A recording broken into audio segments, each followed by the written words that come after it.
안녕하세요. 불가리아에서 복음을 전하는 폴당 선교사입니다. 오늘은 동방정교회와 개신교의 특징을 비교해 보도록 하겠습니다.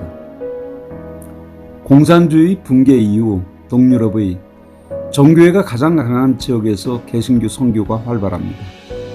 이들 지역 선교에서 겪는 어려움은 선교사들의 동방정교회에 대한 이해 부족입니다.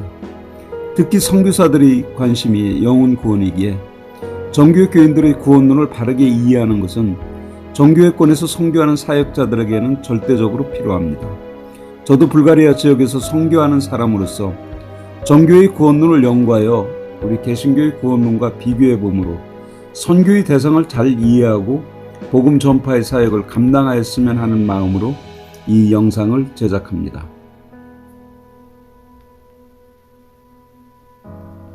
첫 번째, 사도권의 계승입니다.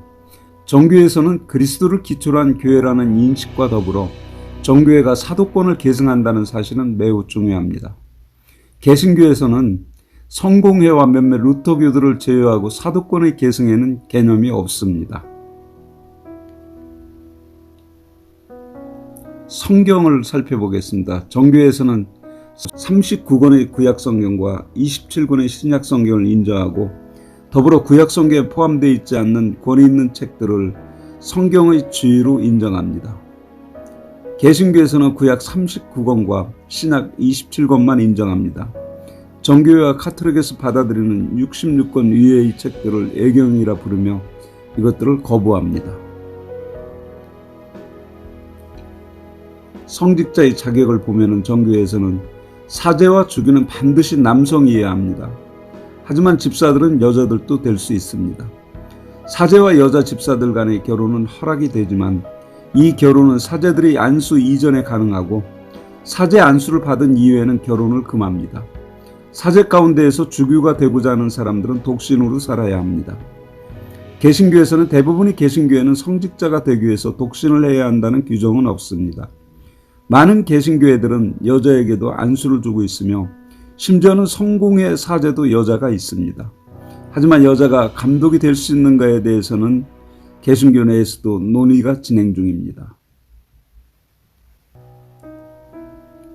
성만찬을 살펴보면 정교회는 신비로운 만찬 또는 신성한 예전이라는 이름으로 불립니다. 성찬식은 현재 그리스도를 희생하는 예정이며 성만찬을 통해서 죄를 용서받을 수 있다고 믿습니다. 정교회는 성만찬이 부활한 그리스도와의 만남이라고 생각합니다. 개신교에서는 세례가 상징적인 의미를 가지고 있듯이 성만찬도 상징적인 의미를 가지고 있으며 성만찬을 할 때마다 그리스도가 희생하신다는 정교회와 카톨릭의 신학을 반대합니다. 성찬의 의미를 살펴보면 정교회는 성만찬 동안의 사제는 빵과 포도주에 성령이 임하기를 기도합니다. 그렇기 때문에 성찬에 사용된 빵과 포도주는 임재의 기도 이후에 그리스도의 살과 피로 변합니다. 이것은 신성한 신비라고 믿습니다. 개신교에서는 성찬에 사용되는 빵과 와인은 상징일 뿐 그것이 실제적으로 그리스도의 살과 피로 변하는 것은 아니다라고 믿습니다. 하지만 성공회의 경우는 카톨릭과 흡사하게 그리스도의 살과 피로 변한다고 주장합니다. 분반의 자격을 보면 정교회는 거룩한 빵과 포도주는 오직 정교회 교인들만이 먹을 수 있습니다. 개신교에서는 빵과 포도주는 세례를 받은 기독교인이라면 교파와 관계없이 정교회 카톨릭 교인 모두가 먹을 수 있습니다. 성령 부분에서는 정교회는 제3위로 니케아 공의회에서 결의된 대로 하나님으로부터만 나온다라고 믿습니다. 성부 하나님이 성령을 성자의 중재자로 보낸다고 생각합니다. 그러므로 성자는 성령이 함께 하실 때 비로소 하나님과의 인간의 중재자의 역할을 하게 됩니다. 개신교에서는 성령은 성부와 성자 모두로부터 나온다고 믿습니다.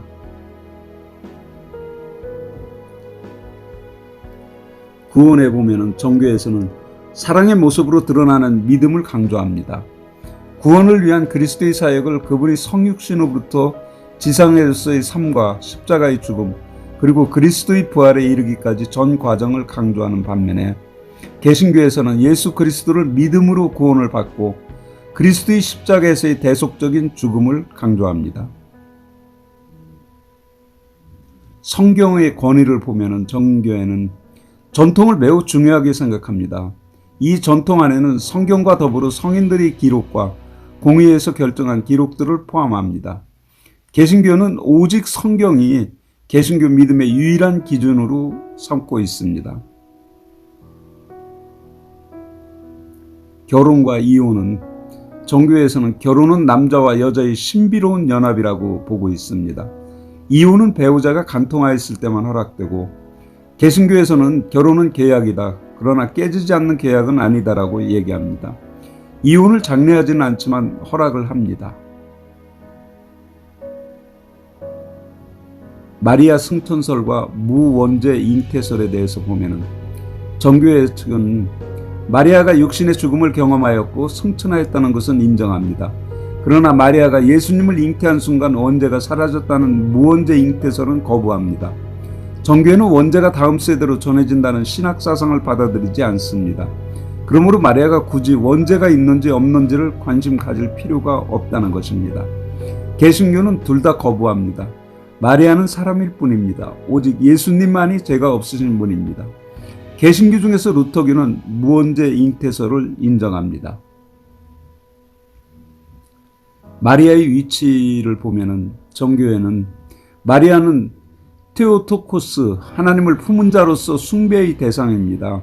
마리아는 평생을 동정녀로 살았던 최초의 성인이라고 믿습니다.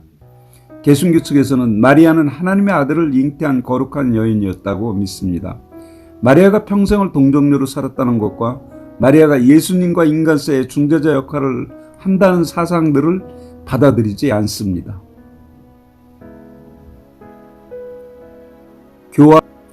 교황의 권위는 정교회 측에서 보면 로마의 주교로 존경을 받습니다. 그러나 전체 정교회에 대해서 관할권을 갖는 것은 아닙니다. 교황의 권위는 정교회의 다른 교구의 주교와 마찬가지로 여깁니다. 개신교에서는 카톨릭교회의 대표로서의 권위를 인정합니다. 개신교회에는 아무런 영향력을 미치지 못합니다. 교황 무우설이 있습니다. 정교회 측은 교황 무우설을 거부합니다. 교회를 진리의 길로 이끄는 것은 성령이다라고 믿습니다.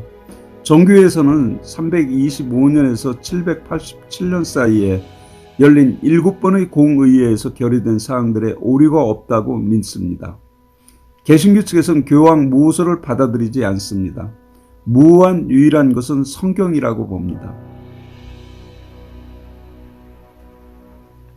연옥에 대해서 보면은 정교회에서는 연옥을 지상과 천국의 중간적인 형태로 이해합니다. 그러나 연옥의 상태에서 정화나 제사함을 받는다고 믿지는 않습니다. 개신교는 연옥을 거부합니다. 십자가에서 예수님의 죽음이 모든 이들이 죄를 사하는데 충분하다고 믿습니다. 천국과 지옥은 실제한다고 믿습니다.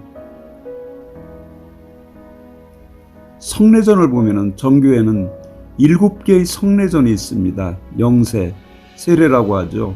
성체, 성사, 성찬, 견진성사, 입교하는 것을 말합니다. 고해성사, 결혼성사, 신품성사, 종유성사 등 7가지가 있습니다.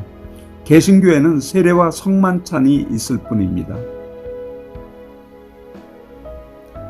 성례전의 결과를 보면 정교회는 신비로운 은혜가 성례전에 참여한 사람들에게 미친다고 가르칩니다. 개신교에서는 교파마다 매우 다양하게 성례전에 미치는 영향과 결과에 대해서 설명합니다. 그럼에도 많은 개신교인들은 성례전을 이미 받은 은혜에 대해서 다시 기억하는 상징적인 행위로 여깁니다. 성인을 보겠습니다. 정교회에서는 숭배받을 만한 특별하고도 거룩한 사람들을 가리킵니다. 이들은 하나님과 사람 사이 중재자와 같은 역할을 하며 기도 가운데에서 이들의 이름이 거론됩니다. 개신교에서는 성인들을 그리스도의 삶을 따라 살아간 사람들이라고 받아들입니다. 그러나 하나님과 사람 사이 중재자는 오직 예수 그리스도뿐이라고 말합니다. 예배를 보면은 정교회는 거룩한 예전이 정교회 예배의 중심입니다. 예배는 그리스어로 진행되나 일반적으로 각 나라나 지방의 고유 언어로 진행됩니다. 개신교에서는 신앙생활의 기본은 예배입니다. 찬양과 기도, 말씀이 선포되고 모든 영광을 하나님께 올려드리는 예식입니다. 복음 전도면에서 정교회는 전도하지 않습니다. 도명에 웅장한 성당과 아름다운 성화, 이콘을 통하여 전도의 도구로 사용합니다. 개신교는 복음은 믿는 자들의 사명이기에 나가서 사람과 사람의 접촉을 통하여서 문서를 통하여 다양한 방법으로 예수 그리스도를 전파합니다. 결론적으로 영혼권에 관심을 갖고 복음을 전하는 우리 선교사에게 있어서 더 큰 관심사는 정교회가 그리스도의 대속적 죽음을 어떻게 받아들이는가입니다.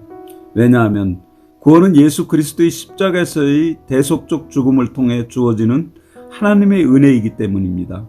정교회는 예수 그리스도의 구원이 십자가 사건을 통해 완성되었지만 예수 그리스도의 성육신과 가르치신과 행하신 일들과 나타나신 기적들, 그리고 그분의 고난받으심과 부활과 승천, 그리고 다시 오심 등을 통해 인간 구원을 위한 사역이었음을 강조합니다.